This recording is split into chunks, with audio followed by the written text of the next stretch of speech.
Nitrógeno. Y llegó por fin el cliente soñado, aquel que viene a solicitar una consulta.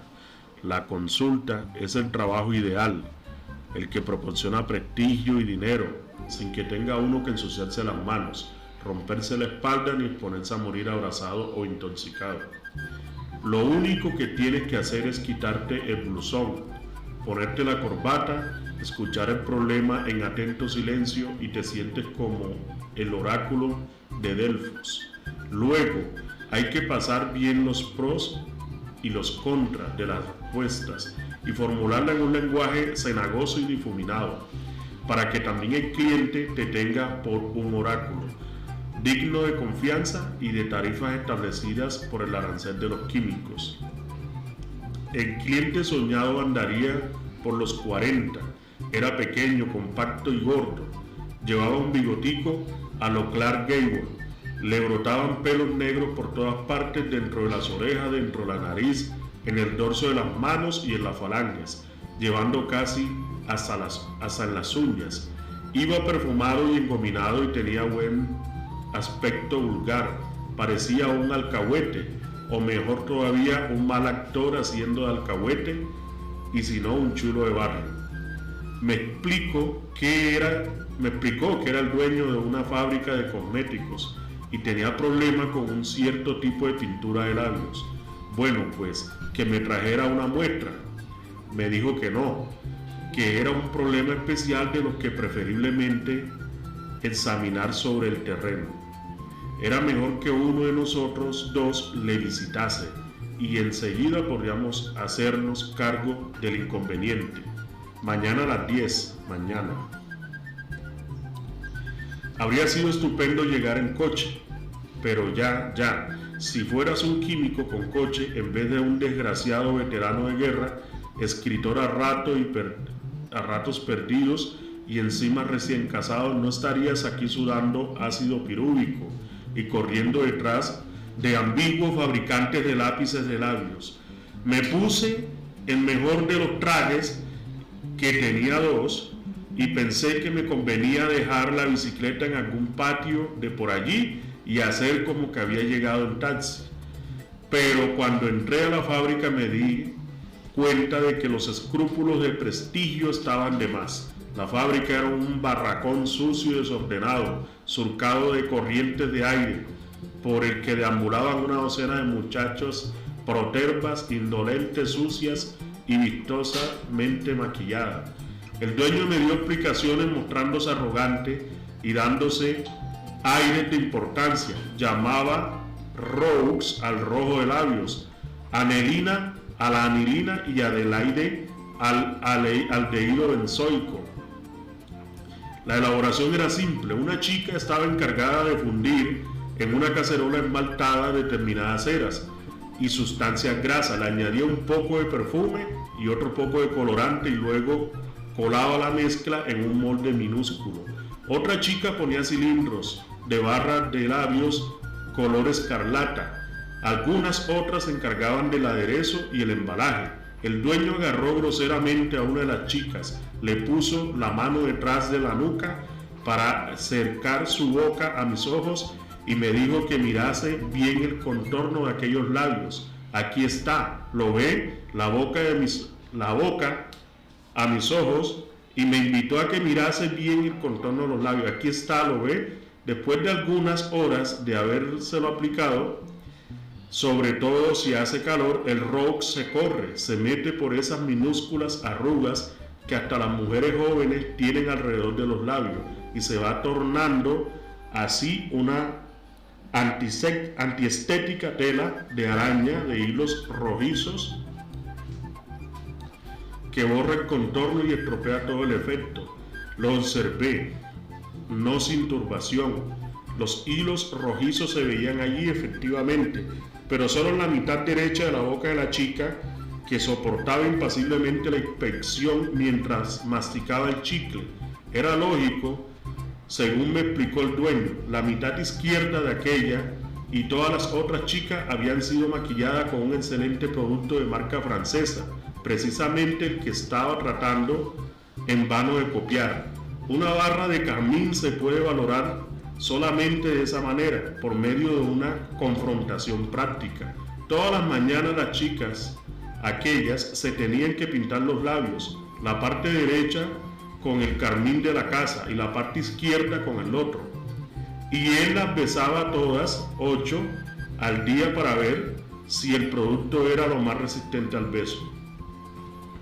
Le pedí al chulo la receta de su carmín y una muestra de cada uno de los 2 productos. Ya al leer la receta sospeché enseguida de dónde podía proceder el fallo, pero me pareció más oportuno cerciorarse y hacer descender el veredicto un poco de lo alto. Así que solicité un plazo de 2 días para el análisis. Volví a coger la bicicleta y según pedaleaba iba pensando cómo aquel negocio saliera bien.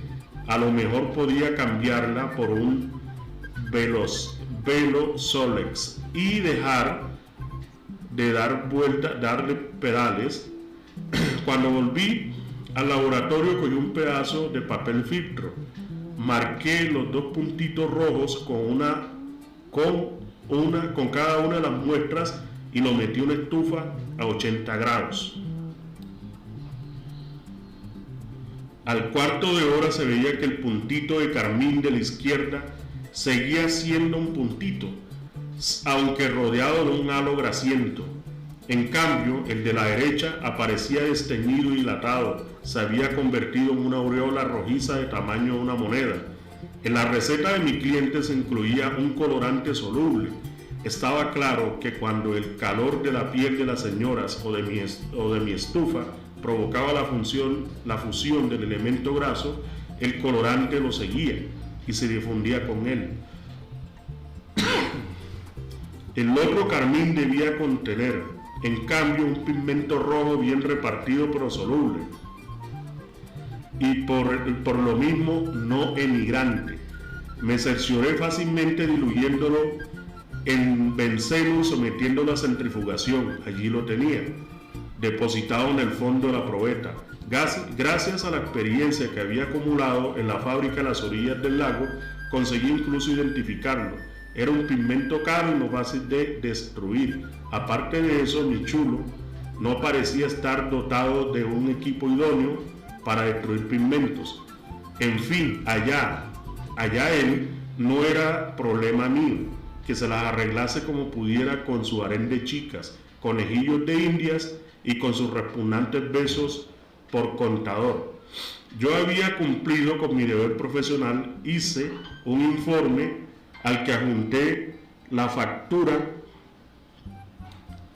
convenientemente sellada y la pintoresca muestra de papel filtro. Volví a la fábrica, lo llevé, cobré mis honorarios y me dispuse a despedirme. Pero el chulo me retuvo. Estaba contento de mi trabajo y quería proponerme un asunto. Le podía procurar algunos kilos de aloxana. Me lo pagaría muy bien con tal de que me comprometiese mediante contrato proporcionado solo a él. Había leído en no sé qué revista que la aloxana en contacto con las mucosas le confiere una coloración roja extremadamente duradera, porque no se trata de una superposición de un barniz, en definitiva, como el caso del carmín de labios, sino de una auténtica tintura como las que se aplican a la lana o el algodón. Tragué saliva y por si acaso le dije que ya no nos veríamos. La aloxana no es un producto muy corriente ni muy conocido. No creo que mi viejo texto de química orgánica dedicase más de 5 líneas y aquel momento solo recordaba vagamente que era un derivado de la urea y que tenía algo que ver con el ácido úrico. En cuanto tuve un rato corrí a la biblioteca. Me refiero a la venerable biblioteca del Instituto Químico de la Universidad de Turín, donde entonces inaccesible a los infieles como en la Meca y difícilmente accesible incluso a los fieles, como era mi caso. Es probable que la dirección atuviese al sabio principio según el cual no conviene alentar ni las artes ni la ciencia, Solamente aquel que se sintiese acuciado a una necesidad absoluta por una pasión arrolladora podría someterse con buen talante a las pruebas de abnegación que se exigían para consultar aquellos tomos. El horario era breve e irracional, la iluminación escasa y los ficheros estaban desordenados. En invierno no había calefacción de ningún tipo, tampoco había sillas, sino banquetas metálicas incómodas y ruidosas, y para remate el bibliotecario era un pedazo de alcornoque, incompetente, maleducado y de fealdad impúdica, a quien habían puesto allí en el umbral para aterrorizar con su aspecto y su ladrido a todos los aspirantes al ingreso. Conseguí entrar, superé las pruebas y lo primero que hice fue apresurarme a refrescar mi memoria con respecto a la composición y estructura de la loxana. He aquí el retrato. Bueno, donde la O es el oxígeno, la C es el carbono, la H el hidrógeno o hidrogenium y N el nitrógeno o nitrogenium. Es una estructura graciosa, ¿verdad? Sugiere algo sólido, estable, bien ligado. De hecho, en química pasa lo mismo que en arquitectura, que los edificios bellos, es decir, armoniosos y sencillos, son también los más sólidos. En una palabra, que es algo común a las moléculas, a las cúpulas de las catedrales y a los arcos de los puentes. Y hasta puede que la explicación no tenga por qué ser, a fin de cuentas, remota ni metafísica.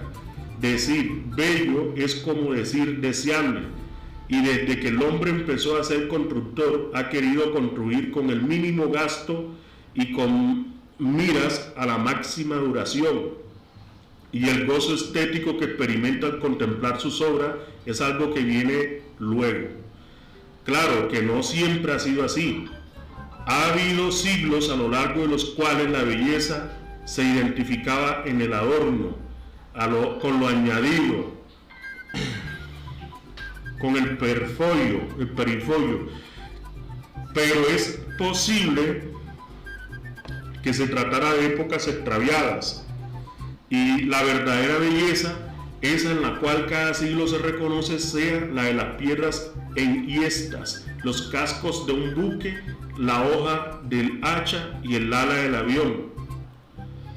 Reconocidas y aprobadas virtudes estructurales de la loxana, es urgente que tu químico interlocutor, tan amante de las digresiones, te vuelva a traer al buen camino, que es el de fornicar con la materia con el fin de proveer a tu sostenimiento, y hoy ya no solamente al tuyo.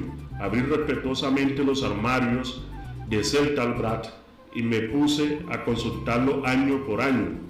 Hay que quitarse el sombrero delante de los Chemisches Centalbrat. Es la revista de las revistas, aquella que desde que la química existe viene hablando en forma de resumen rabiosamente conciso de todas las publicaciones sobre temas químicos que aparecen en todas las revistas del mundo. Los primeros años son tomitos delgados de 300 o 400 páginas. Hoy no se sirven al año 14 tomos de 1300 páginas cada uno.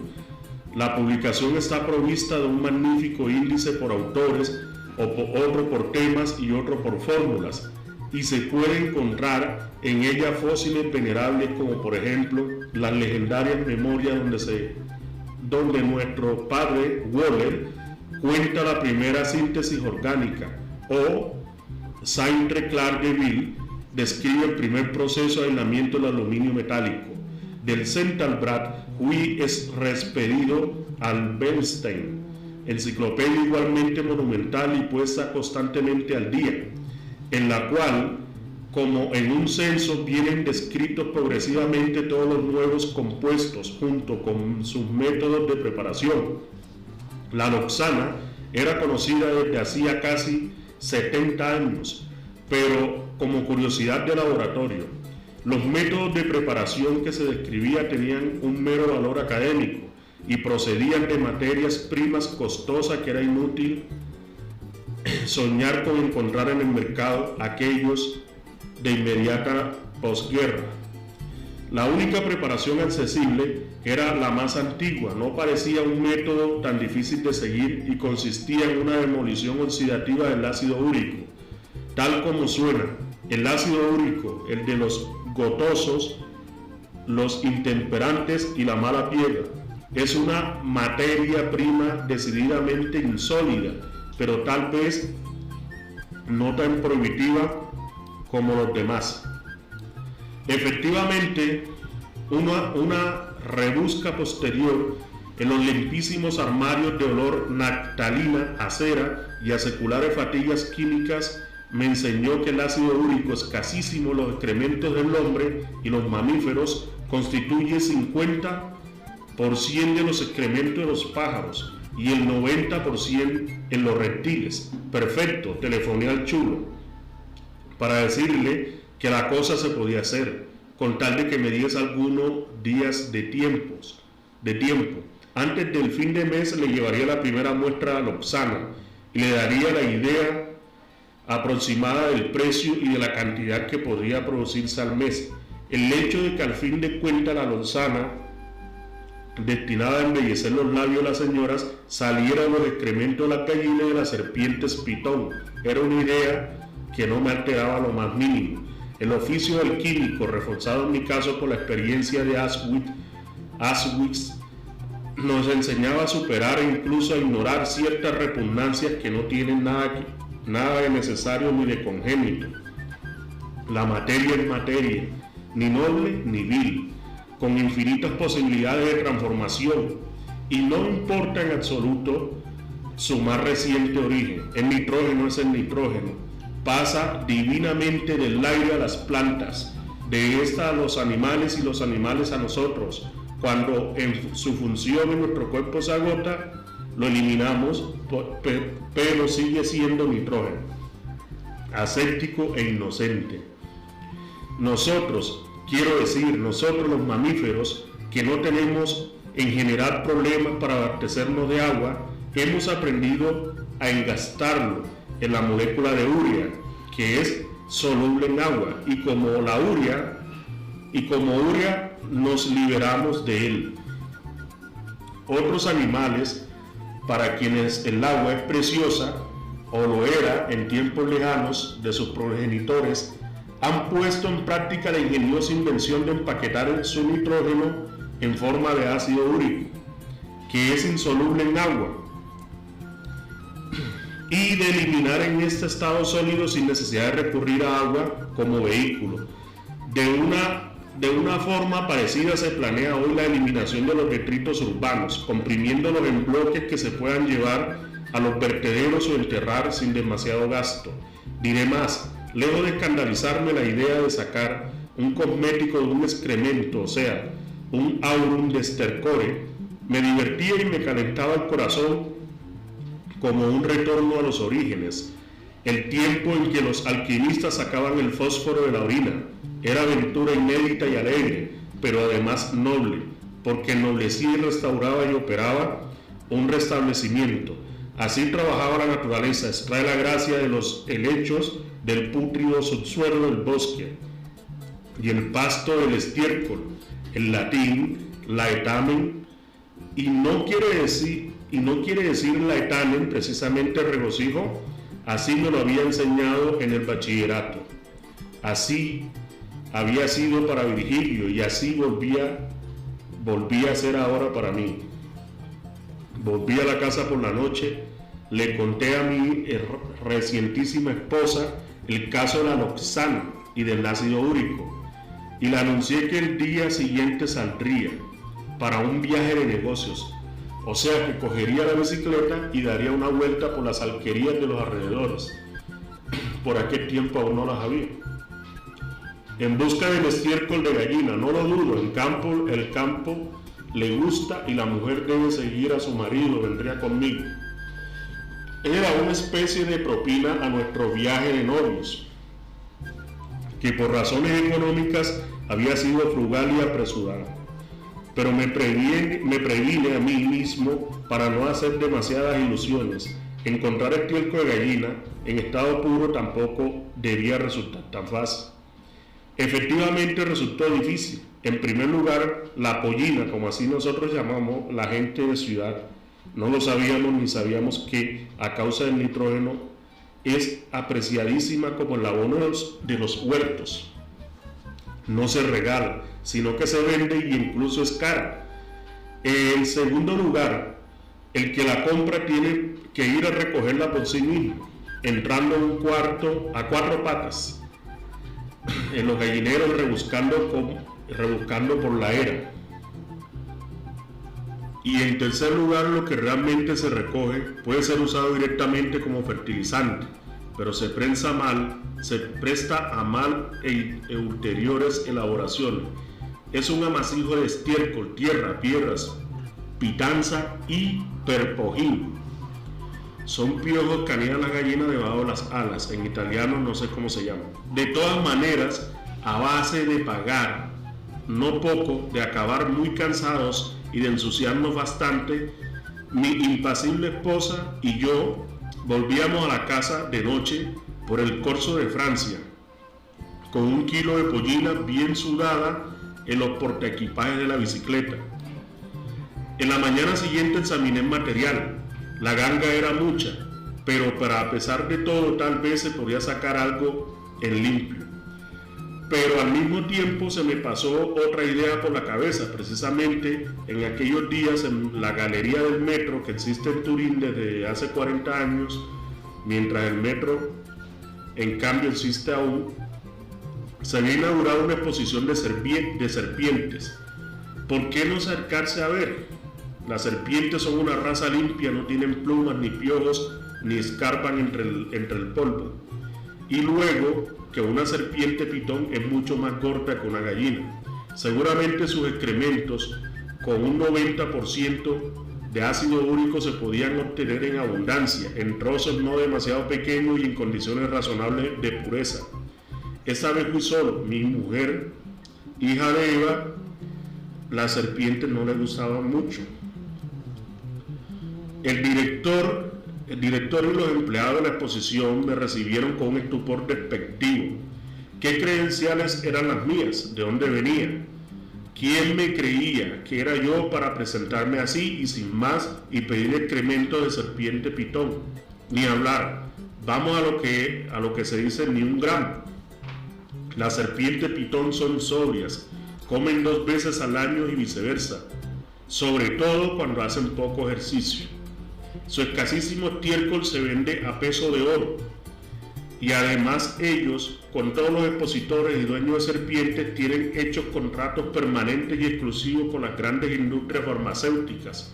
Que me quitara el medio y que no les hiciera perder el tiempo.